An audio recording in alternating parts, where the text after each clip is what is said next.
सारे भाइयों ने राम राम भाई। मैं हूं थारा देसी पत्रकार करमूर बा देसी देख बिना ब्रेक लाइक शेयर पर गुट्ठा टेक। इस टाइम सीधा मैं चंडीगढ़ तक लाइव जुड़ गया हूं। डॉक्टर डॉट डॉट ने पहले भी पुच्छा पाड़ भविष्यवाणी करी थी, वो 100 की 100 बैठ गई, क्योंकि छिक्के टिक्के की जो लड़ाई थी उसके सारे रजाई के उछाड़ से तैर तैर कर लोगड़ का बेरा पटा दिया था, कड़कड़ से पैट रहे हैं और खाट का बाण भी उधेड़ा था। उसके बाद जब बात करा तो नया यानी कि पार्ट 2 ला लो, एक बड़ा खुलासा और करने वाले हैं, एक और पुच्छा पाड़ने वाले हैं डॉक्टर डॉट डॉट, एक और भविष्यवाणी करने वाले हैं डॉक्टर डॉट डॉट। तो इस टाइम उनका हाथ में आप किताब देख सको हो, इस किताब का नाम आप देख रहे हो। इस किताब या नोविकास को एक विवादित किताब है या तो फिलहाल डॉक्टर डॉट डॉट है। मैं पूछूंगा वो सारी बात जो पब्लिक में चल रही है। डॉक्टर साहब इन्हें दे उधर मेरे ख्याल से इसमें थे, देख देख के बताओ आप सारी बात यार थे भले कृपा आते आवेगी। राम राम आते पहले राम राम भाई, सारे भैया राम राम। हाँ, ये आप जो किताब पढ़ रहे हो आड़ते चल जाएगी सारा मामला। या तो भाई यो एक हिस्सा है बिल गेट्स, बिग फार्मा और global war on the democracy and the public health.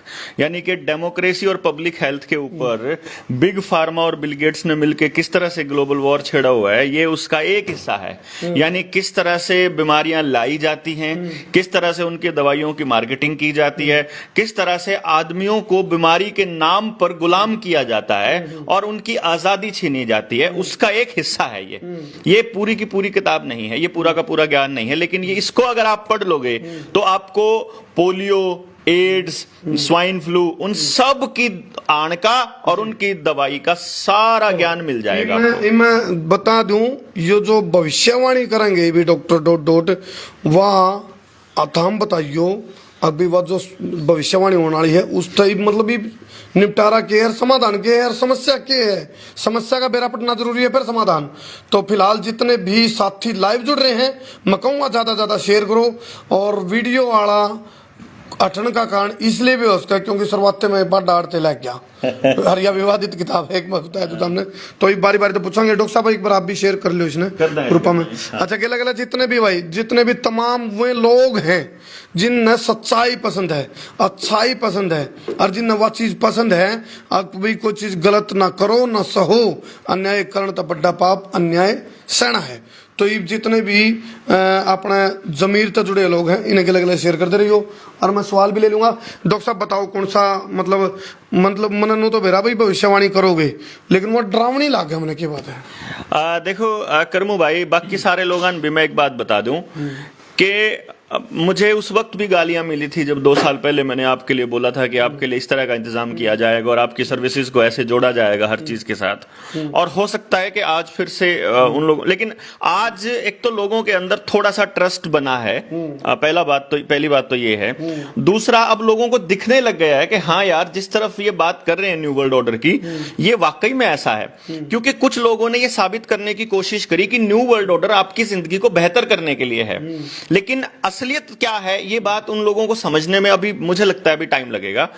लेकिन फिर भी हम लोग बताएंगे। रीजन ये है कि आपको पता चल गया है और आप अगर बताते नहीं हो अपने लोगों को तब आप सबसे बड़े कसूरवार हो। हम बता देंगे, लोग उसको सच मानकर उसके ऊपर उसके लिए काम करने लग जाएं या झूठ मान करके उसको रिजेक्ट करें, ये उनका काम है। तो यकीनन अभी जैसे फॉर एग्जांपल आप समाज के अंदर जो सबसे बड़ा मुद्दा देख रहे हो, आप समाज के अंदर अभी टेलीविजन मीडिया बताता है कि मुद्दे क्या हैं, और टेलीविजन मीडिया के अंदर आज रशिया और यूक्रेन का युद्ध छिड़ा हुआ है। किसी को नहीं मालूम है कि रशिया पूरे प्रोपेगेंडा के तहत, पूरी प्लान्ड स्ट्रेटजी के तहत युद्ध कर रहा है। उसके अंदर कोई खेल नहीं है। यूक्रेन के अंदर जो अमेरिका की लैब थी जो बायो वेपन तैयार करती थी, वहां पे जो बायो लैब्स थी, उन बायो लैब्स को नष्ट करने के लिए उनकी बिल्डिंगों को तोड़ना जरूरी था। जो केमिकल वेपन्स जो और कमाल की बात यह है कि यह खबरों में भी छप चुका है कि यूक्रेन के अंदर तोड़ी गई 27 जो लैब्स थी उनका मालिक बिल गेट्स ही था। यानी कि आपने वो जो विध्वंस चलाया हुआ है ये अमेरिका के साथ मिलकर चलाया हुआ है। यानी लोगों को चाइना, रशिया और अमेरिका अलग अलग नजर आते हैं, लेकिन मैं इसको ऐसे कहता हूं कि जब आप ये माफिया है एक्चुअली। अमेरिका ड्रग माफिया ये है, चाइना है, हाँ, ये रसिया है, हाँ, बस ये अमेरिका, ये तीनों के तीनों यार मिल बैठ करके जाम छलकाते हैं। ये हाँ, चाहे बाइडेन हो, पुतिन हो या जिनपिंग हो, ये सारे के सारे मिलकर खेल खेलते हैं। एक देश का एक हिस्सा या दुनिया का एक देश और फिर देशों के अलग अलग हिस्से एक्सपेरिमेंट के तौर पे इस्तेमाल किए जाते हैं। जैसे मैं आपको बताऊं, ये दौर रहा 2 साल का, पिछले 2 साल का लॉकडाउन का और ये जो प्रोटोकॉल फॉलो करने वाला, इन 2 साल के दौर में सबसे ज्यादा कंप्लाई किन लोगों ने किया, सबसे ज्यादा माने कौन, ये देखा जाएगा। एक इलाका है राजस्थान का, एक इलाका है छत्तीसगढ़ के आदिवासी इलाके का, तीसरा है केरला का। केरला का साक्षरता दर सबसे बढ़िया है। साक्षरता दर सबसे बढ़िया होते हुए उस देश के, उस स्टेट के अंदर सबसे ज्यादा कंप्लाई होते हैं, सबसे ज्यादा ईयूई लेने वालों के केस आते हैं, सबसे ज्यादा मुंह ढकने का केस वहां पर है। यानी कि जो पढ़े लिखे, तथा कथित पढ़े लिखे, यानी कागजों की डिग्रियां लेने वाले लोग सबसे ज्यादा कंप्लाई कर रहे हैं, यानी सरकारों के आगे घुटने टेक चुके हैं। फिर दूसरा तबका देखोगे आप, गांव के अंदर, शहर के अंदर, रोजी रोटी के साथ जोड़ के देख दिया और समाज ने रोजी रोटी को मतलब बहुत इंपॉर्टेंट बना दिया, तो इन्होंने नौकरी के साथ उसको जोड़ दिया। तो एक्सपेरिमेंट्स होते हैं कि कहां पर कैसे है। चाइना के अंदर आज से 10 साल पहले से सोशल क्रेडिट सिस्टम चल रहा है, पहले से ही। वहां की मीडिया टोटली कंट्रोल्ड है। वहां आपको अगर अखबार में कोई खबर छापनी है या आपको अपने टेलीविजन पर, अपने मोबाइल पर, अपने सोशल मीडिया अकाउंट पर कोई चीज डालनी है, you are a news reporter, आपको पहले सरकार की एजेंसी को भेजना पड़ता है, सरकार अप्रूवल देती है, तब आप उसको ब्रॉडकास्ट कर सकते हो। देखो, यूक्रेन में, रसिया में, रूस में युद्ध छिड़ रहा है, हाँ। और संभावना नहीं भी सुन मारी शायद वर्ल्ड वार भी हो जाए, हाँ। तो उसका भारत की जो सरजमी है, भारत की जो अपनी पृष्ठभूमि है, उस पर किस तरह का असर पड़ सकता है? भारत का के ताल्लुकात लग गए, किस तरह का असर भारत में देखने में? देखो, जो युद्ध का जो खेल है आपको समझना इसलिए पड़ेगा, जब आप करनाल से चले और चंडीगढ़ के लिए आए तो आपने गौर किया होगा कि चंडीगढ़ और करनाल में, चंडीगढ़ और हरियाणा के बीच में, चंडीगढ़ और हरियाणा आ जाना चाहिए था, लेकिन चंडीगढ़ और हरियाणा के बीच में एक टुकड़ा आता है जहां पंजाब आता है, पंजाब का इलाका, यानी कि हरियाणा के अंदर घुसा हुआ है पंजाब। ये नहीं, जब हरियाणा को ये वाला इलाका चाहिए तो इस इलाके को करके सीधा हरियाणा का बॉर्डर बन जाएगा। ऐसे ही यूक्रेन के जिस पार्ट पे बम्बार्डमेंट हो रहा है वो हिस्सा रशिया के अंदर घुसा हुआ है। तो उस जगह को बेसिकली, वो जो जमीनें जो तबाह की गई हैं, वो जो बिल्डिंगें तबाह की गई हैं, उस जगह को प्लेन साफ करके बड़ी बड़ी दीवारें जैसे जेल की होती है, कंसंट्रेशन कैंप बनेंगे जो हिटलर के टाइम पे बनाए जाते थे। यानी कि जो लोग हमारे जैसे कंप्लाई नहीं करते हैं, सरकार की सारी बातों को चुपचाप नहीं मानते हैं, उन लोगों को वहां डिटेन करके रखा जाएगा। जैसे हमारे देश के अंदर सीएए और एनआरसी के नाम पे जो डिटेंशन कैंप बने हुए हैं, उनका इस्तेमाल हमारे जैसे ही लोगों को डिटेन करने के लिए किया जाएगा, जिन्होंने वो ईयूई नहीं ली है, जो आधार कार्ड नहीं जुड़वाते हैं, जो सर्टिफिकेट नहीं दिखाते हैं, जो सरकार को कहते हैं कि हम आजाद जीना चाहते हैं, हम आपके CCTV cameras, high resolution system के खिलाफ हैं। तो ये जो चीज है ये वहां करने वाले हैं। रही बात इस युद्ध का भारत की अर्थव्यवस्था पर पड़ने का, ये युद्ध ही इसलिए करवाए जाते हैं। दरअसल क्या है, अमेरिका एक पूरी की पूरी वॉर इंडस्ट्री है अमेरिका के अंदर। जब पूरी दुनिया के अंदर मंदी आती है, आप देखिए, जब 2008 के अंदर मंदी आई, उस वक्त कारगिल छुड़वा दिया। इससे पहले 1943 से लेके जो 41 से 44 तक जो चले 3 साल जो युद्ध चले, विश्व युद्ध चला, उस टाइम पर भी वही हुआ। जब भी अमेरिका मंदी आएगी अमेरिका में, अमेरिका युद्ध छिड़वाएगा ही छिड़वाएगा। तो आज के टाइम पे जो ग्लोबल मंदी है, जो कि लाई गई है, आप देखिए, नोटबंदी एक प्लान्ड स्ट्रेटजी थी बर्बाद करने की, जीएसटी एक प्लान्ड स्ट्रेटजी थी, बैंकों का मर्जर एक प्लान्ड स्ट्रेटजी है। आपकी छोटी इंडस्ट्री को बर्बाद करना, किसानों को बर्बाद करना, छोटे दुकानदार को बर्बाद करना, अनऑर्गेनाइज सेक्टर को बर्बाद करना, सब कुछ डिजिटलाइज करना, ये प्लान्ड स्ट्रेटजी है आपका पैसा अकाउंटेड करने की और इकोनॉमी को बर्बाद करने के लिए। डॉक्टर साहब, ये जो प्लान्ड स्ट्रेटजी है, ये किसी एक राजनीतिक दल की या सारे मिलकर कर रहे हैं, या एक देश कर रहा है, एक सारे देश मिलकर कर रहे हैं? देखिए, आपको मैंने डॉट डॉट वाली जो पहली वीडियो थी उसके अंदर मैंने वो फोटोज दिखाए थे। अपने प्रदेश का हर मुख्यमंत्री, हर पार्टी का नेता इन लोगों के साथ मिला हुआ है। और दुनिया के बड़े बड़े फासिस्ट लोग, जो फांसीवादी नेचर के लोग हैं, जो दुनिया को अपनी मुट्ठी में करना चाहते हैं, वो इन ग्लोबल एलिट्स के अंडर आते हैं। यानी ये खेल तो है, चलता है रॉयल फैमिलीज से। 13 रॉयल फैमिलीज हैं जिनके ऊपर एक इल्यूमिनाटी करके एक मतलब एक संगठन है जो अपना चेहरा नहीं दिखाता। वो 13 रॉयल फैमिलीज फिर आगे फॉर्च्यून 500 को डिसाइड करती हैं। ये बैंकिंग माफिया, ये ड्रग माफिया जिसको दवाई माफिया बोलते हैं, और हथियार माफिया, ये जो बड़े माफियाज हैं, ये कंट्रोल करना चाहते हैं पूरी दुनिया को, और चाहते हैं कि पूरी दुनिया उनके ऊपर निर्भर रहे। इसीलिए आपका पैसा खींचा जा रहा है, आपका पानी आपसे लिया जा रहा है। आप देखिए, गांव के अंदर भी अब आपके पास अपने रिसोर्स नहीं है। गांव के पास अपना पानी का साधन होता था, अपने पशुधन के लिए, अपने कपड़े धोने के लिए, अपनी रोजमर्रा की जरूरतों के लिए। आज आपका सारा पानी कहां से आता है? आप सरकार से डिपेंडेंट हैं। यानी पीने का पानी, आपके डंगरों का पानी, आपके खेत का पानी, खेत का पानी भी आज के टाइम में आपका बिजली से चलता है। यानी कि आपकी बिजली, आपकी खाने के लिए रसोई गैस, आपका खाने के लिए आटा मतलब गेहूं, आपका पानी, आपकी हर चीज जो है, पेट्रोल डीजल से लेकर के हर चीज सेंट्रलाइज तरीके से इन्होंने अपने कब्जे में कर ली। अब ये उन माफियाज को दे रहे हैं वापस। मतलब पहले सेंट्रलाइज करके पूरी दुनिया का केंद्रीकरण किया, और अब इसको विकेंद्रीकरण किया, नेशनलाइज कर दिया। अब इसका केंद्रीकरण हो रहा है, सेंट्रलाइजेशन हो रहा है हर चीज का। यानी अब हर चीज के लिए हमें इन उद्योगपतियों के ऊपर निर्भर रहना पड़ेगा। आने वाले वक्त में मान लीजिए, मैं एक एग्जांपल के लिए बताता हूं, मान लो आपकी बिजली को 15 दिन के लिए ये लोग गायब कर देते हैं। गांव का आदमी ये सोचकर देखे और ये बताए कि 15 दिन बिना बिजली के उसके कौन सी चीजें चल सकती हैं। वो आटा नहीं पीस, वो गेहूं नहीं पीस पाएगा, वो पानी नहीं निकाल पाएगा जमीन से, पानी की सप्लाई नहीं आएगी, मोबाइल रिचार्ज नहीं होंगे तो कम्युनिकेशन सिस्टम गड़बड़ा जाएगा। आपके पास बिजली नहीं है तो आपने अपनी जिंदगी को अपाहिज बना लिया। हाँ, तो ये यही चाहते हैं कि आने वाले वक्त में अगर आपको इन्होंने काबू करना है तो जो आपकी जिंदगी से जुड़े हुए मुद्दे हैं वो इनके काबू में होने चाहिए। तो ये आप कंप्लीटली गुलाम आप उनके हो जाएंगे। आपने चिप के जिक्र करे थे नहीं, तो लोग गणकरे कहने लगे थे, डॉक्टर कहते मां कह लिया, लेकिन वो चिप वाली बात भी आ गई। वो खुल कह ली भी नैनो चिप आने लग रही है, लगेगी चावल के दाने जितनी। तो ईब जब मान लो ताजा बात करा, और यूक्रेन और रूस में युद्ध छिड़ रहा है, तो भारत में नो रुका पड़ रहा है भी, तेल भी महंगा होगा, रसोई का गैस का सिलेंडर भी महंगा होगा, सारा असर पड़ेगा। तो यो इस तार जुड़ रहे हैं क्या कुछ इस तरह की? एक्चुअली इसको बोलते हैं हम प्रेडिक्टिव प्रोग्रामिंग। एक तो ये आपको क्या करते हैं, पहले से ही बताते हैं। आपकी मूवीज इस तरह की आती हैं कि आपको वो चीजें जब हम बताने लगे तो आपको वो लगे तो फिल्मी बातें कर रहा है।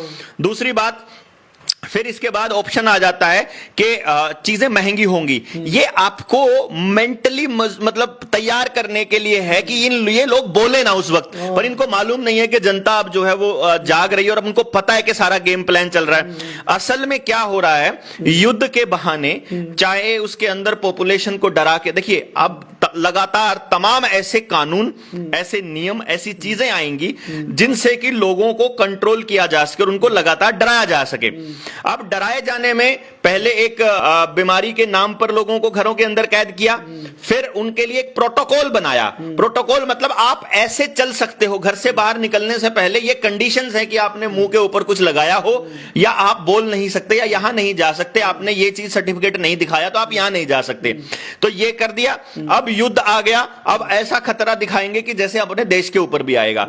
असली जो मकसद है वो है एक तो आपके घर से आपका पैसा खींचना।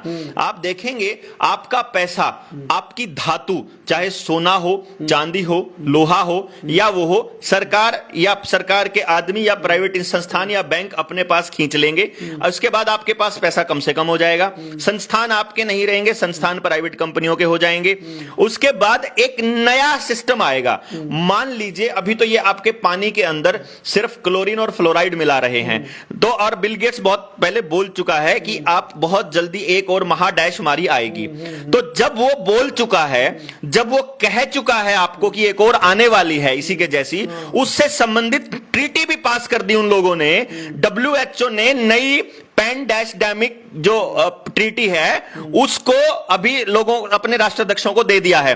उसके लिए हमें कैंपेन भी चला रहे हैं कि लोग अपनी ईमेल करें सरकार के पास और उनको कहें कि हमें आपकी ट्रीटी मंजूर नहीं है। वो ट्रीटी क्या कहती है? वो ट्रीटी ये कहती है कि अब की बार तो तुम लोग बच गए इस वाले खेल से जो 2 साल से चला रखा है। आगे जो हम लेके आएंगे ना अगले वाली, उसमें तुम लोग बच नहीं पाओगे। इसलिए सरकारों को यह साइन करना पड़ेगा कि अगर दोबारा ऐसी कोई हालात आती है, कोई नेचुरल डिजास्टर या कोई पैंडेमिक आती है, तो उस टाइम पे WHO के डायरेक्शंस, WHO की इंस्ट्रक्शंस जो हैं आपके संविधान को भी टेक ओवर कर लेंगी। यानी आपके जो मौलिक अधिकार है ना, वो अब आपके नहीं रहेंगे। कहने का मतलब यह हुआ कि सरकारें अपने नागरिकों की आजादी यूनाइटेड नेशंस के आगे सरेंडर करने के लिए मजबूर हो जाएंगी अगर वो ट्रीटी के ऊपर भारत सरकार साइन कर देती है। तो यकीन मानिए ये सारा का सारा खेल, चाहे ईवीएम के घोटाले हो, चाहे आपके ये जो ड्रामा चल रहा है, ये सारा ड्रामा पॉलिटिकल ड्रामा, मतलब चाहे आप 370 का एग्जांपल ले लीजिए, चाहे पंजाब के अंदर खेल देख लीजिए। पंजाब बॉर्डर स्टेट है और इनको बॉर्डरलेस दुनिया बनानी है, तो पंजाब के अंदर न्यू वर्ल्ड ऑर्डर का एजेंट आना तय है। ये मान के चलिए कि वहां न्यू वर्ल्ड ऑर्डर का एजेंट ही आएगा। अच्छा। पंजाब में सरकार जिसकी होगी वो कौन है एजेंट? अभी फिलहाल के लिए नरेंद्र मोदी और अमित शाह तो है ही हैं, और दूसरा चन्नी भी इसका एजेंट है, यानी कि राहुल गांधी भी इसका एजेंट है और अरविंद केजरीवाल भी एजेंट है। तो अरविंद केजरीवाल तो कोई आज पर तो सारे मैं यही खेल खेल रहा हूं। देखिए होता क्या है कि जो लोकल जो कंपनियां हैं, मैं कंपनी बोल रहा हूं, पार्टी नहीं बोल रहा हूं, जो प्रादेशिक जो इन्वेस्टमेंट कंपनियां हैं, इन कंपनियों के अंदर फिर भी ऐसे लोग मिल जाएंगे जो लोगों की आवाज उठाने वाले हैं। लेकिन जो नेशनलाइज्ड जो पार्टियां हैं, इनके अंदर नहीं है। ये लोग ऐसे लोगों को चुन के आते हैं जिनको समाज से कोई लेना देना नहीं है, उनको अपनी टिकट, अपने पैसे, अपने धंधे बढ़ाने से मतलब है। तो सारे के सारे लोग, अब आप देखिए ना, जो अरविंद केजरीवाल जो कि कभी स्वराज का नारा दिया करता था, वो आदमी ने हमारे अपने ही लोगों के लोकतांत्रिक अधिकारों का हनन इस तरह से किया कि उसने खुली हवा में 2000 का चालान करा हुआ था। वो तो पीछे पड़े लोग तो अब उसने 500 रुपए किया है। यही काम आप चले जाएंगे, उद्धव ठाकरे कर रहा है, यही काम ममता बनर्जी कर रही है, यही काम चाहे किसी की भी सरकार हो यार, हर कोई यही कर रहा है। यहां तक कि चौधरी अजीत सिंह का लड़का जयंत भी मुंह के ऊपर वो उतना बड़ा लगा के आता था, और अखिलेश यादव भी यही काम करता था। मतलब ये है कि चाहे पप्पू हो, चाहे गप्पू हो, चाहे छिटका हो 4.5 फुटिया, चाहे 6.5 फुटी खट्टर की बहू हो, चाहे कोई मतलब हुड्डा हो, चाहे चौटाला हो, चाहे भजनलाल फैमिली, चाहे बंसीलाल फैमिली, चाहे सुरजेवाड़ा, चाहे सैलजा, कोई हो, एक भी पॉलिटिकल आदमी लोगों के लिए नहीं बोल रहा है। एक भी आदमी आपके बच्चों की जिंदगियों के लिए नहीं बोल रहा। वो इस बढ़ती हुई महंगाई को, जो कि प्लान्ड स्ट्रेटजी के तहत लाई जा रही है, आपको जबरदस्ती बर्बाद करने के लिए लाई जा रही है, उसके ऊपर नहीं बोल रहे हैं। और जो असली जनता के मुद्दे हैं उनको नहीं उठा रहे हैं। ये एक बहुत बड़ा शंका का वो काम है। उड़ान करिए भाई, यू डर गया छोरा, यू डर गया, देख क्यों करके रहता दिखाई रहे। फिर बात सुन सुन कर डॉक्टर साहब इसका भय बैठ गया, भाई क्या बनेगी। तो इलाज भी बताऊंगे भाई, डरियो ना, इलाज भी बताओगे।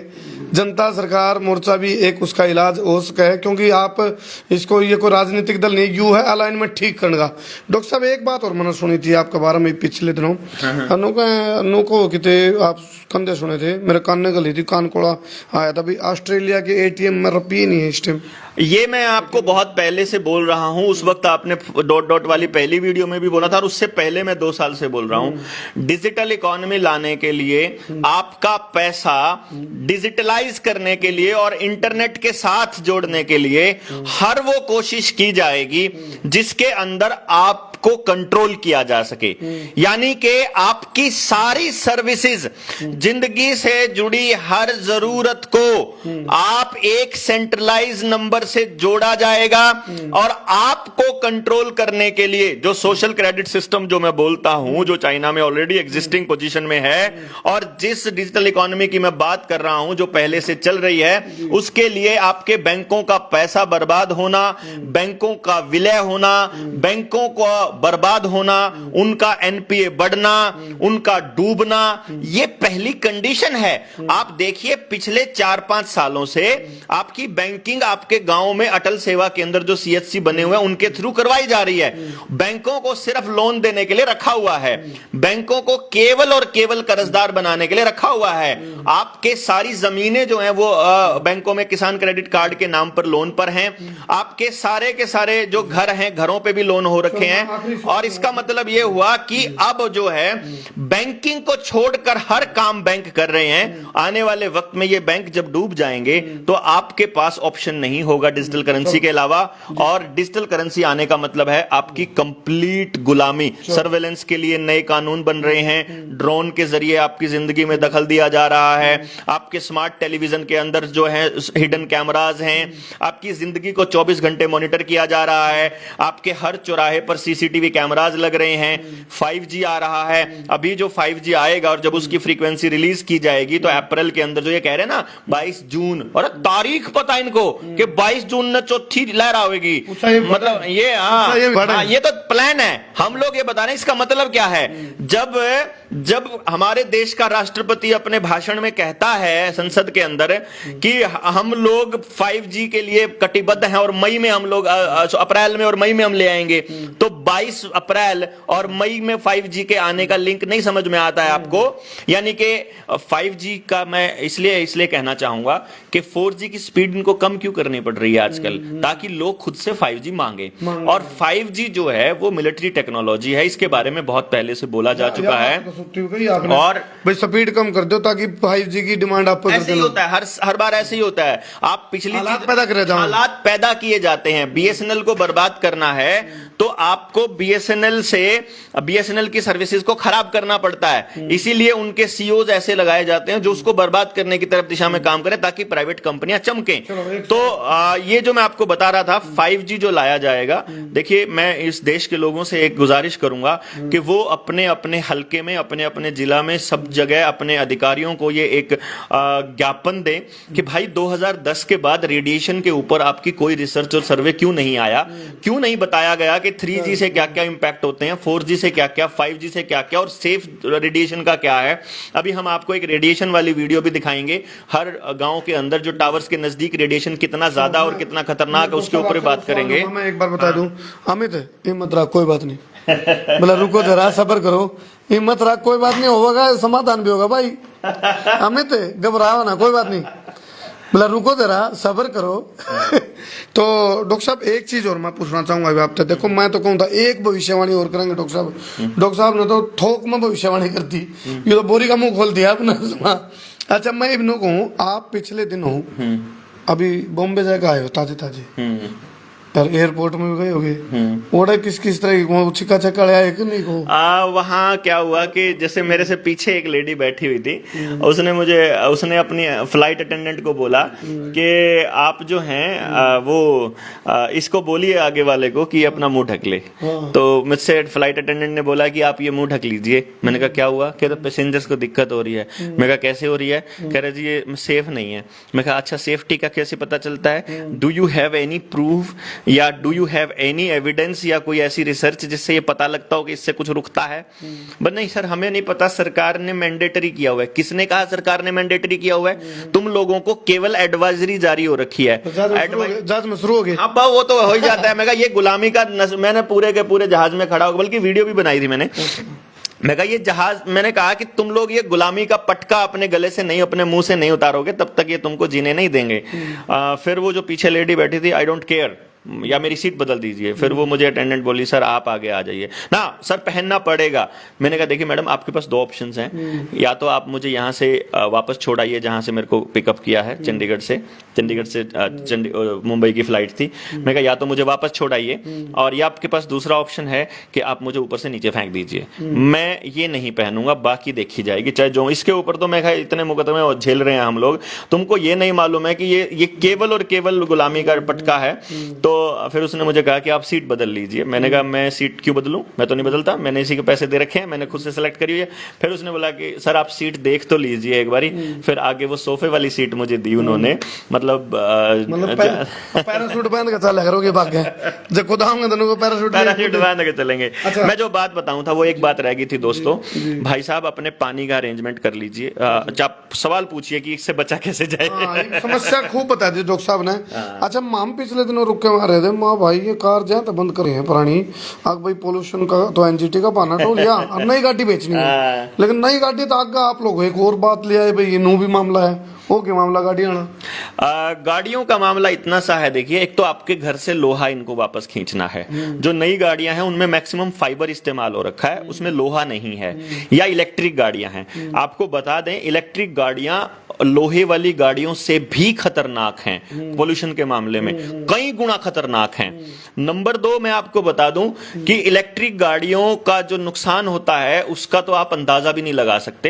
एक तो पैसा खींचना तो है ही है, आपका पैसा बर्बाद करना, वो तो मैंने आपको पहले से बता दिया। फिर बिजली का दिन में हाँ बिजली उनके अधीन, गाड़ी बंद भाई साहब। अच्छा दूसरा उसके अंदर किल स्विच भी है, उसी गाड़ी के अंदर किल स्विच है। एक तो वो 24 घंटे आपके ऊपर सर्वेलेंस रखेगी, आप क्या बोल रहे हो सारी रिकॉर्डिंग ऑनलाइन रहेगी, गाड़ी जीपीएस एनेबल्ड होगी, आपकी एक मिनट की टोटल प्राइवेसी आपको टोटल कंट्रोल करना ही पर्पस है बेसिकली। और वो बिना सर्वेलेंस के पॉसिबल नहीं है। वो जो दज्जाल बोलते हैं ना, देखिए कुरान में आप जाएंगे तो वहां एक दज्जाल का वो आता है, जिक्र आता है। वो दज्जाल वो यही है, एक आंख वाला शैतान, वो है कैमरा बेसिकली, यानी आपके ऊपर निगरानी रखी जाएगी। आप किसी भी बाइबल में जाएंगे वहां भी यही जिक्र किया हुआ है। आप कहीं भी जाएंगे शैतान का जो आना है वो इसी रूप में है, आपके ऊपर 24 घंटे निगरानी, यानी आपकी प्राइवेसी के अंदर दखल। नंबर 2 की खुरापात है एग्जैक्टली ये शैतानी लोग हैं। आप देखिए ना, जिस वक्त 2002 से पहले 98 और 99 में नरेंद्र मोदी अमित शाह जो हैं वो रॉकफेलर के पास गए थे ट्रेनिंग के लिए। जो ये मैं रॉकफेलर इस बात का भाई साहब, रॉकफेलर के साथ फोटोग्राफ्स हैं उसके, रॉकफेलर फैमिली के साथ फोटोग्राफ हैं उसके भाई साहब। मैं कोई अपने पास से थोड़ी बोल रहा हूँ। जब ट्रेनिंग के लिए गए थे उसके बाद उन्होंने अपने आप को साबित करने के लिए कि हम भी शैतान को मानने वाले हैं, जिंदा बलि लेनी होती है लोगों की, तो वो गोधरा कांड हुआ था, आपको याद हो तो। मतलब वो किस तरह से किया गया ये बताने के लिए था।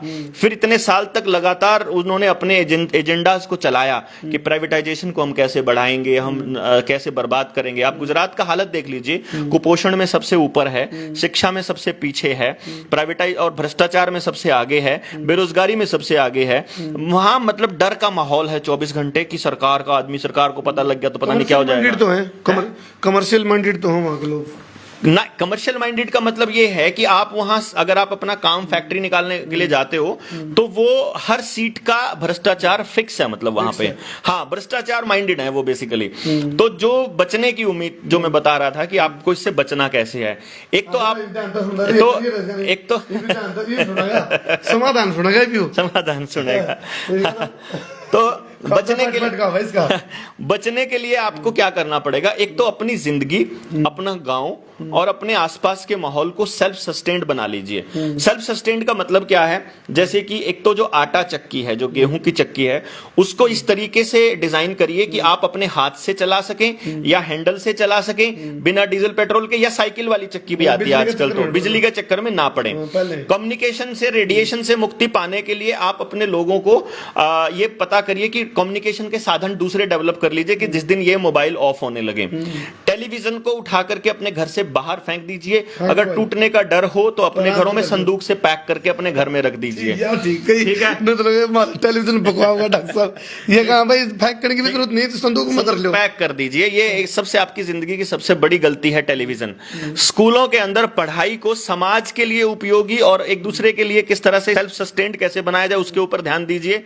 आने वाले वक्त में मौसम भी एक्सट्रीम आने वाले हैं, गर्मी बहुत ज्यादा पड़ने वाली है अब की बार, तूफान आने वाले हैं, बारिशें आने वाली हैं और सर्दी भी बहुत ज्यादा आने वाली है, यानी आपकी फसलें भी बर्बाद होंगी। उसमें भी केमिकल कोई षड्यंत्र होगा। देखिए क्या है, इसके 2-3 कारण हैं। एक तो आपको बीज ऐसे दिए जाएंगे कि आपकी फसलें इनके बिना नहीं उग पाएंगी। ओरिजिनल बीज इन्होंने खत्म कर दिए हैं। बाजार से जो बीज आते हैं वो पहले से ऐसी बीमारियों वाले आते हैं कि जो अगर आप वो दवाइयां नहीं छिड़कोगे तो फसल नहीं होगी, दवाई छिड़कोगे वो वाली तो आप बीमार पक्का ऐसे होगे कि आपको heart attack, brain haemorrhage, sugar और हाइपरटेंशन और डिप्रेशन और ये कैंसर जैसी बीमारियां आपको रेगुलरली होती रहेंगी। तो इसका मतलब आपको ओरिजिनल बीजों की तरफ ध्यान देना पड़ेगा, आपको गोबर वाली खाद के ऊपर ध्यान देना पड़ेगा, आपको आने वाले वक्त के अंदर अपनी जीवन शैली इस तरह की बनानी पड़ेगी कि आपकी जीवन शैली के अंदर समाज के लिए उपयोगी चीजें हो, ना कि वो उद्योगपतियों पैसों के लिए। तो अपनी जिंदगी को समाज के लिए सस्टेनेबल बनाइए, अपनी शिक्षा को ऐसी बनाइए, अपने बच्चों को बिठा करके के बोलिए, अपने लोगों को बुलाइए कि बैठ के मीटिंग कीजिए कि अब जो है जनता को अपने हाथों में कमान लेनी पड़ेगी। हार्प सेंटर जो आप कह रहे थे ना कि ये जो बारिशें आएंगी और जो मैं केमिकल्स आएंगे, एक तो आपके ने छत अपने आसमान के ऊपर वो कैम्ट्रायल छिड़कते हुए देखे होंगे, जहाज से जाते हैं अपने पीछे एक लाइन सी छोड़ते, वो कैम्ट्रायल होते हैं, वो बेसिकली नकली बादल होते हैं। बादल इसलिए आते हैं, एक तो वो धूप गर्मी को वो बेसिकली क्या करते हैं, वो कहेंगे ऐसा कि हम धूप को कम कर रहे हैं ताकि ग्लोबल वार्मिंग कम होए, लेकिन असलियत में वो सूरज की धूप को रोकना चाहते हैं ताकि आप ज्यादा बीमार पड़ो। उस केमिकल वाली जो बारिश होगी वो आपकी बॉडी स्किन कैंसर का कारण बनेगी, और वो फसलों पर गिरेगी तो वो सारा का सारा जहर आपके शरीर में आएगा। इसी तरीके से फिर उसके बाद मौसम के अंदर छेड़खानी करने के लिए इनके पास हार्प टेक्नोलॉजी है, HAARP। हार्प टेक्नोलॉजी का समाधान यही है कि ये सेंटर्स आपको उखाड़ने पड़ेंगे और उसके लिए जनता को अपने हाथ में कमान लेनी पड़ेगी। जनता को अपनी जरूरत के मैंडेट्स अपने गांव से मैंडेट पास करके देने पड़ेंगे। गली गली घर घर आपको इस तरह के लोग तैयार करने पड़ेंगे जो इस न्यू वर्ल्ड ऑर्डर के षड्यंत्र को समझ सकें और अपनी आने वाली पीढ़ियों को इससे बचा सकें। 100 का तोड़ यू है, समझदार आदमी वो है जो तूफान आने से पहले अपने तंबू बांध ले। जो तूफान आए पाचन सोचने ये तंबू बांधूंगा, ना उसके तंबू बचे ना बंबू बचे। तो तूफान आने से पहले अपने तंबू को ले जाए। संकेत संदेश और संकेत हौसला रख भाई छोरे, हिम्मत ना हार है, मन के जीते जीत मन के हारे हार। जनता सरकार जिंदाबाद। चलो जी कर दो सर, बहुत बहुत धन्यवाद। मैं हूं तारा देसी पत्रकार करमू जी। एक और लास्ट चीज भाई, जनता सरकार मोर्चा की ट्रेनिंग हो रही है अभी। अच्छा। और मतलब मैं तारीख नहीं बताऊंगा, जिस जिस भाई को ट्रेनिंग लेनी है वो पर्सनलाइज कमेंट कर दीजिए या फिर मैसेज कर ली करमू को कर दें या मेरे पास कर दीजिए, मैसेज व्हाट्सएप कर दीजिए 9518170000 पे। आप इसके अंदर लिख भी दीजिए कमेंट में नंबर, आप व्हाट्सएप कर दीजिए। और जिस जिस गांव में हमारी ट्रेन हो, जिस जिस जिले में हमारी वो बन चुकी है कमेटी, सिरसा, हिसार, फतेहाबाद, कैथल और जींद, इन 5 जिलों में प्रेफरेंस है। आप लोग व्हाट्सएप करिए कि हम जो गांव को बचाने वाली जो ट्रेनिंग है उसमें हिस्सा लेना चाहते हैं, उसका उसमें पार्टिसिपेट करना चाहते हैं। और तो आपकी स्क्रूटनी के बाद आपको बुला लिया जाएगा उस लॉट के अंदर। तारीख भी हम आपको बता देंगे व्हाट्सएप पे या टेलीग्राम पे ही बताएंगे। और उस ट्रेनिंग के बाद आप अपने गाँव को बचाने वाली उस प्रक्रिया के अंदर हिस्सा बन सकते हैं। और डाल दिया भाई हमने अमित गणगस की इस पता है, आईडी पता है 9518170000। डॉक्टर डॉट डॉट का नंबर है, आप संपर्क करो। और सबसे बड़ी बात यह है, प्रत्यक्ष को प्रमाण की आवश्यकता नहीं होती, कुछ चीजें सार्थक होली हैं, जो चीज कही थी वो होली है। षड्यंत्र तक बचन खातर आपने आवाज उठानी पड़ेगी। और जब दबे रहोगे तो शायद जो आशंका डॉक्टर डॉट डॉट जता रहे हैं तो उस आशंका के शिकार होंगे हम दिखांगे। उस कहावत ने सार्थक ना होने दियो। अगर भाई शिकारी आओगा, जाल बिछाओगा, दाना डालेगा, फंसना मत। कंधे भी गए और फंसते भी गए, जब जागो तभी सवेरा। बहुत बहुत धन्यवाद। शेयर करो, सवा शेयर करो, बब्बर शेयर करो। वीडियो ना हाँ डूंढा रह दो तुम पकड़ बैठ दो शेयरिंग का। और वीडियो ना डाउनलोड जरूर कर लियो भाई, या वीडियो है नहीं मेरे से हमें बचती कौन है, या पक्की उठेगी या भविष्यवाणी मैं करूँ भाई, या उठेगी, लेकिन डाउनलोड कर लियो। बोल रहा था कौन नहीं मनाई सा कसर भी छोड़ रखी कर दे शेयर भाई।